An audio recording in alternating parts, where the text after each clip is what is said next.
اس کو اگر 100 دفعہ کوئی شخص پڑھ لے، اچھا، لا حول ولا قوت الا باللہ، صحیح صحیح، لیکن پڑھنا کیسے ہے؟ پڑھنا اس طرح نہیں ہے کہ آپ بس پڑھتے جائیں، یہ ہے کیا؟ لا حول ولا قوت الا باللہ اصل میں کیا ہے؟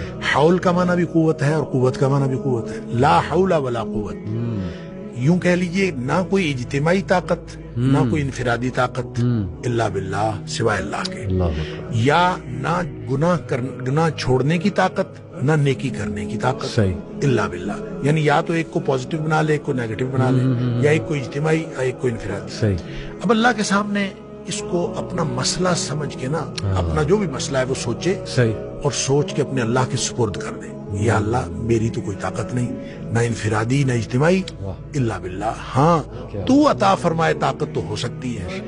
یوں میں اس کو کہتا ہوں یہ بے بسی کا کلمہ ہے۔ بے بس آدمی اپنے اللہ کے سامنے بے بسی کا اظہار کرے اس کلمے کے ذریعے، صحیح صحیح، تو پھر یہ نبی پاک صلی اللہ علیہ وسلم نے فرمایا، جس شخص نے کہا تھا نا مجھے وسوسے آتے ہیں، جی، آپ نے فرمایا لا حول ولا قوت الا باللہ پڑھا کر، تیرے وسوسے بھی ختم ہو جائیں گے اور اس کے علاوہ اللہ تعالیٰ تیرے 100 مسئلے حل کر دے گا۔ واہ واہ، آپ اندازہ کریں، آپ اندازہ کریں ایک شخص کے 100 مسئلے ہوتے نہیں ہیں۔